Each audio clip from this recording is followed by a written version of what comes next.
नमस्कार, हस्तक्षेप में आपका स्वागत है। मैं हूं अमलेंदु उपाध्याय। सीज फायर के बाद देश की राजनीति एकदम से बदल गई है और विपक्ष अब सरकार के फैसले पर सवाल उठा रहा है और तमाम सवाल पूछे जा रहे हैं जो अब तक नहीं पूछे जा रहे थे। तो क्या है इन सवालों के पीछे और सरकार किस तरीके से घिरी हुई अब नज़र आ रही है, इसी पर चर्चा करने के लिए जेबी लाइव के स्टूडियो में पर चर्चा हुई, उसमें मैंने भी हिस्सा लिया। आइए सुनते हैं उस पर चर्चा के कुछ प्रमुख अंशाभाग। अगर आपने हमारा चैनल सब्सक्राइब नहीं किया तो इसको सब्सक्राइब कर लीजिए, वीडियो को लाइक और शेयर कीजिए और कमेंट करके अपनी राय अवश्य दीजिए। दोस्तों, पीएम मोदी इस समय ऑपरेशन सिंदूर का सियासी लाभ लेने में लगे हुए हैं और ताकि गुजरात से लेकर बिहार तक चुनाव में बीजेपी को फायदा मिल सके। गौर कीजिए, मैं बीजेपी की बात कर रहा हूं क्योंकि मोदी के कल से लेकर आज तक के भाषण सुन लीजिए, उसमें आम आदमी के दुख दर्द की बात कहीं नहीं है। सिर्फ और सिर्फ केवल और केवल मैंने ये किया, मैं ये करूंगा, मेरी गोली तो है ही, इस टाइप के डायलॉग मोदी बोल रहे हैं। उधर राहुल गांधी अब भी आम लोगों के दुखों, तकलीफों, बाधाओं, इन सब पर बात कर रहे हैं। आप आज भी राहुल गांधी का एक और वीडियो सामने आया है जिसमें उन्होंने दिल्ली विश्वविद्यालय यानी डीयू के विद्यार्थियों, छात्रों से दलितों के हक, आरक्षण, उच्च शिक्षा में पेश आ रही मुश्किलें, नौकरियों की कमी, पेपर लीक, परीक्षा की व्यवस्था, इन सब पर खुलकर चर्चा की। आपको याद होगा कि कुछ दिन पहले राहुल गांधी अचानक डीयू के नॉर्थ कैंपस पहुंच गए थे, जिसके बाद दिल्ली यूनिवर्सिटी ने उन पर प्रोटोकॉल का उल्लंघन करने का आरोप लगाया था। इसी वीडियो के सामने आने के बाद जाहिर हो रहा है कि आखिर डीयू को राहुल के आने से इतनी तकलीफ क्यों हो गई, क्योंकि राहुल गांधी ने दिल्ली यूनिवर्सिटी कैंपस में ही वो सारी चर्चाएं की जिन्हें अब तक दबाने की कोशिश की जाती रही हैं। विद्यार्थियों से अपनी चर्चा का वीडियो शेयर करने के साथ राहुल गांधी ने एक ट्वीट में लिखा है, क्या कुछ लिखा है ट्वीट में जरा वो अभी आपको बताता हूं। राहुल गांधी ट्वीट करते हैं, लिखते हैं, नॉट फाउंड सुटेबल अब नया मनुवाद है। नॉट फाउंड सुटेबल अब नया मनुवाद है।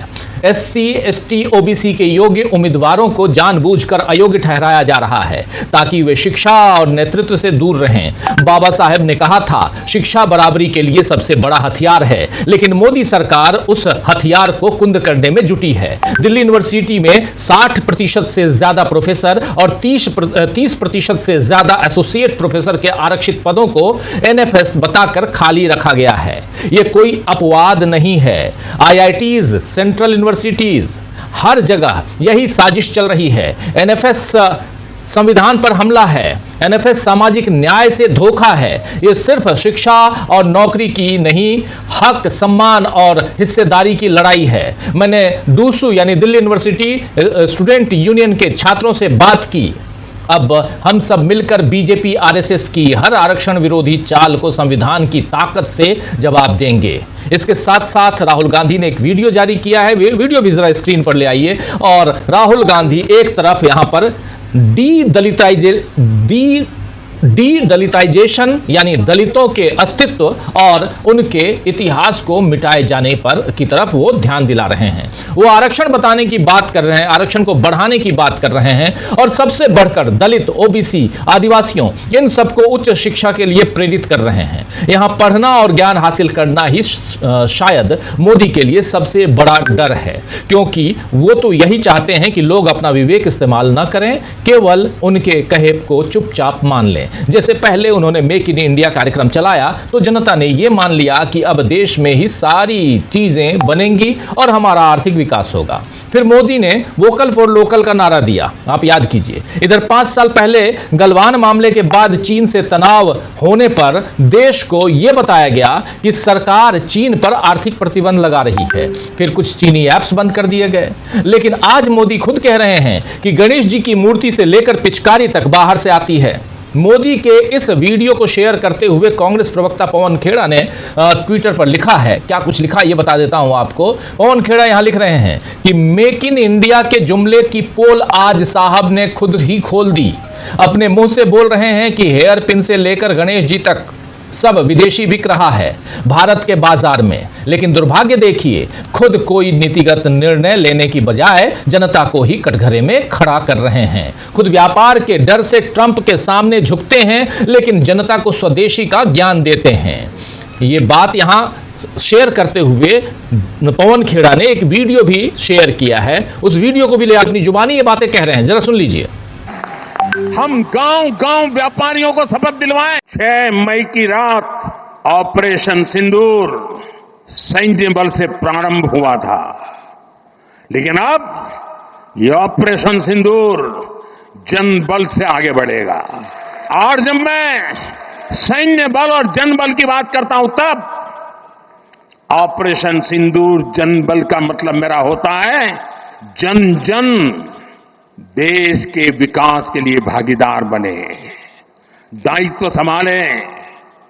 हम इतना तय कर लें कि 2047 जब भारत की आजादी के 100 साल होंगे,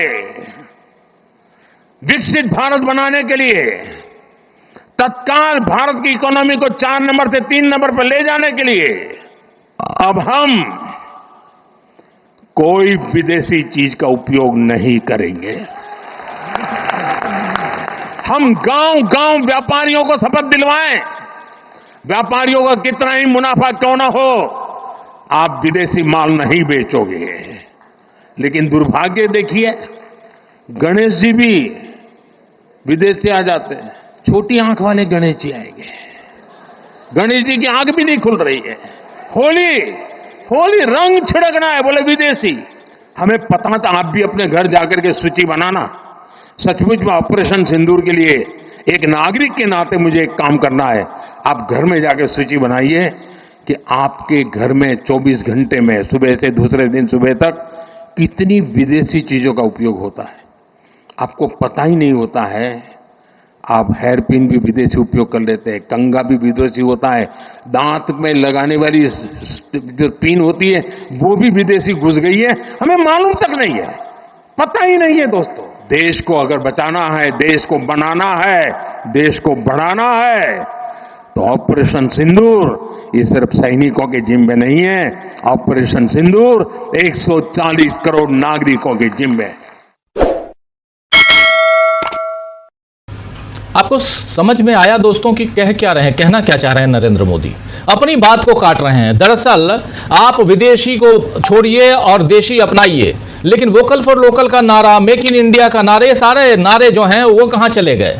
आखिर आपने ऐसा क्या किया कि 5 साल पहले, 10 साल पहले आपने जो बातें कही, जो क्रियान्वयन में लाना चाहिए था, जिन बातों को आप लाए नहीं, और आज फिर 10 साल बाद वही मेरी अपनी डफली बजा रहे हैं, अपना ही राग अलाप रहे हैं आप। यहां पर ट्रंप के सामने झुकने की बात जो कही है, इसी वीडियो को शेयर किया था दरअसल पवन खेड़ा ने, और इसके साथ साथ उन्होंने जो ट्वीट किया था वो ट्वीट अभी आप देख चुके हैं, और वहां पर ट्रंप की बात उन्होंने कही थी। ट्रंप के सामने झुकने की बात जो कही है वो बिल्कुल सही कही है, क्योंकि अभी आप देखिए कि भारत का एक डेलीगेशन गया हुआ था अमेरिका, विदेश मंत्री, उसके बाद उस डेलीगेशन के बाद विदेश सचिव विक्रम मिश्री भी आज अमेरिका जा रहे हैं। आज 27 तारीख आज वो अमेरिका जा रहे हैं, और इससे पहले पीयूष गोयल मंत्री महोदय वो भी अमेरिका गए थे। डेलीगेशन तो ऑपरेशन सिंदूर पर अमेरिका का साथ हासिल करने गया था, हालांकि साथ मिला या नहीं मिला ये अब तक क्लियर नहीं है, लेकिन विदेश सचिव और केंद्रीय मंत्री तो सीधे सीधे व्यापार वाणिज्य के रिश्ते बढ़ाने के लिए गए हैं या जा रहे हैं। ऐसे में मोदी देश के लोगों को स्वदेशी का ज्ञान कैसे दे रहे हैं, ये सोचने वाली बात है। और उधर ट्रंप साहब कहते हैं कि आइए व्यापार करें, और ये मैं कहा तो दोनों देशों ने सीज फायर कर लिया, एक बार नहीं बल्कि 9 बार कह चुके हैं अब तो ट्रंप साहब। उधर मोदी के इस बयान पर रामदेव का समर्थन लेकिन आ गया है। आप जानते हैं वही रामदेव, योग गुरु जिसको कहते हैं लोग, वही रामदेव आज की तारीख में बहुत बड़ा व्यापारी है। वो रामदेव का समर्थन आ गया है, और उन्होंने कहा है कि स्वदेशी को अपनाना चाहिए, विकसित भारत के लिए चीन, अमेरिका, यूरोप के उत्पादों का बहिष्कार करना चाहिए, और इसके साथ आयुर्वेद, योग और नेचुरोपैथी की वकालत भी रामदेव ने कर दी है। बहती गंगा में हाथ धोना शायद इसी को कहते हैं। खैर, मोदी ने ऐसे ही लोगों के लिए राष्ट्रवाद की गंगा खूब बहाई है, और खुद भी इसमें बहते हुए सारी पाबंदियों को तोड़ रहे हैं। कैसे तोड़ रहे हैं कल आपने सुन लिया। कल मोदी ने पाकिस्तान को कहा है कि मेरी गोली तो है ही, ऐसी धमकी दे रहे थे कल नरेंद्र मोदी। परसों पाकिस्तान के प्रधानमंत्री शहबाज शरीफ ईरान में कह रहे थे कि हम चाहते हैं कि दोनों देशों के बीच शांति कायम हो, और इसके लिए मैं भारत से आग्रह करने के लिए, भारत दोनों हाथ बढ़ाने के लिए तैयार हूं। लेकिन कल नरेंद्र मोदी यहां गोली की धमकी दे रहे थे। भारत गांधी का देश है। नरेंद्र मोदी कहते हैं भारत युद्ध नहीं बुद्ध में भरोसा करता है। पंचशील का सिद्धांत, आज चूंकि आज 27 तारीख है और आज जवाहरलाल नेहरू देश के पहले प्रधानमंत्री, उनकी आज पुण्यतिथि है। तो इसलिए पंचशील भी आज याद आता है। ये भारत, हमारा देश हमेशा शांति की खोज में और शांति की तरफ बढ़ते हुए दिखाई दिया। लेकिन हमारे प्रधानमंत्री अगर गोली की बात करेंगे, लेकिन उससे भी ज्यादा आज क्या कहा है? आज प्रधानमंत्री ने कहा है कि अभी तो मैंने कुछ ज्यादा किया नहीं और पाकिस्तान का पसीना छूट रहा है। हमने डैम थोड़े खोलकर सफाई शुरू की और इतने में वहां बाढ़ आ जाती है। सुन लीजिए उन्हीं की जुबानी, नरेंद्र मोदी की जुबानी सुनिए। मैं नई पीढ़ी को कहना चाहता हूं, देश को कैसे बर्बाद किया गया है। 1960 में जो इंडस वाटर ट्रीटी हुई है, अगर उसकी बारीकी में जाएंगे तो आप चौंक जाएंगे। यहां तक तय हुआ है उसमें कि जो जम्मू कश्मीर की अन्य नदियों पर डैम बने हैं, उन डैम का सफाई का काम नहीं किया जाएगा, डिसिल्टिंग नहीं किया जाएगा। सफाई के लिए जो नीचे की तरफ गेट है वो नहीं खोले जाएंगे। 60 साल तक ये गेट नहीं खोले गए और जिसमें 100% पानी भरना चाहिए था, धीरे धीरे इसकी कैपेसिटी कम हो गई, 2%, 3% रह गया। क्या मेरे देशवासियों को पानी पर अधिकार नहीं है क्या? उनको उनके हक का पानी मिलना चाहिए, नहीं मिलना चाहिए क्या? और अभी तो मैंने कुछ ज्यादा किया नहीं है। अभी तो हमने कहा है कि हमने इसको एबेंस में रखा है, वहां पसीना छूट रहा है। और हमने डैम थोड़े खोल करके सफाई शुरू की, जो कूड़ा कचरा था वो निकाल रहे हैं। इतने से वहां फ्लड आ जाता है। हम किसी से दुश्मनी नहीं चाहते हैं, हम सुख चैन की जिंदगी जीना चाहते हैं। हम प्रगति भी इसलिए करना चाहते हैं कि विश्व की भलाई में हम भी कुछ योगदान कर सके, और इसीलिए हम एक निष्ठ भाव से कोटि कोटि भारतीयों के कल्याण के लिए प्रतिबद्धता के साथ काम कर रहे हैं। तो सुन रहे थे आप, ये नरेंद्र मोदी हैं। मोदी ने विपक्ष को भी निशाने पर लिया और निशाने पर लेने के लिए यह भी कहा कि आतंकवाद के 9 ठिकानों को तय करके 22 मिनट में उनको ध्वस्त कर दिया गया ऑपरेशन सिंदूर के तहत। और इस बार तो सब कैमरे के सामने किया ताकि हमारे घर में कोई सबूत ना मांगे। आइए जरा ये भी सुन लीजिए। लेकिन जब बार बार हमारे सामर्थ्य को ललकारा जाए तो ये देश वीरों की भी भूमि है। आज तक जिसे हमें प्रॉक्सी वॉर कहते थे, 6 मई के बाद जो दृश्य देखे गए, उसके बाद हम इसे प्रॉक्सी वॉर कहने की गलती नहीं कर सकते हैं। और इसका कारण है, जब आतंकवाद के 9 ठिकाने तय करके 22 मिनट में, साथियों 22 मिनट में उनको ध्वस्त कर दिया। और इस बार तो सब कैमरा के सामने की सारी व्यवस्था रखी थी ताकि हमारे घर में कोई सबूत ना मांगे। अब हमें सबूत नहीं देना पड़ रहा है, वो ऊपर वाला दे रहा है। हमने कैमरे के आगे सब कुछ किया ताकि सबूत न देना पड़े। इसके अलावा भारत और पाकिस्तान बंटवारा और कश्मीर समस्या का ठीकरा भी नरेंद्र मोदी ने नेहरू जी पर फोड़ दिया है। और आज नेहरू जी की पुण्यतिथि है। इस तरह के भाषण को ओछी राजनीति बताते हुए आज कांग्रेस पार्टी ने भी जमकर वार किया नरेंद्र मोदी पर। आइए जरा कांग्रेस पार्टी में आज जब प्रेस कॉन्फ्रेंस की पवन खेड़ा ने, तो उन्होंने क्या कुछ कहा है, सुन लीजिए। जो पीड़ादायक बात है, जो शर्मनाक बात है, वो क्या है कि एक तरफ कांग्रेस पार्टी, पूरा देश, पूरा विपक्ष देश हित में डटा हुआ है आज तक, लेकिन 22 तारीख अप्रैल की रात से आज तक भाजपा की जो ओछे दर्जे की राजनीति, बहुत निम्न स्तर की राजनीति, उसमें कहीं कोई रोक टोक नहीं, वो रुके नहीं, वो उसी निम्न स्तर पे लगे रहे, अभी भी लगे हुए हैं। और अपना जो विभाजनकारी उनका एजेंडा है, एक तरह से माफ कीजिएगा, उन्होंने आपदा में अवसर ढूंढा। पूरे देश में आवाज उठ रही थी कि पाकिस्तान को जवाब दिया जाए, आतंकियों के खिलाफ कदम उठाए जाए। भाजपा के लोग कश्मीर के छात्र छात्राओं के साथ दुर्व्यवहार कर रहे थे। देश की जो अकलियत है, माइनॉरिटी है, मुसलमान है, उनके साथ दुर्व्यवहार कर रहे थे। सोशल मीडिया पर क्या कर रहे थे आपके सामने, आपदा में अफसर इसीलिए कहते। और जो आधिकारिक सोशल मीडिया हैंडल्स हैं उसमें एक धार्मिक उन्माद फैलाने की चेष्टा की गई। मतलब आप देखिए एक सत्ताधारी दल का स्तर देखिए कि जहां देश दहला हुआ है, देश उम्मीद कर रहा है कि भाई आप इन सब भेदभाव से ऊपर उठकर जवाब देंगे पाकिस्तान को, आप उसी स्तर में और ज्यादा दलदल में घुस रहे थे। आपने वो काम किया जो शायद जिन्ना चाहते थे, जो लश्कर तैयबा चाहता है, जो जैश चाहता है, जो पाकिस्तान चाहता है। आपने वही उन्हीं की भाषा में बात की, आपने वही विचारधारा दिखाई। ये पीड़ा इस तो सुन रहे थे आप पवन खेड़ा को। पवन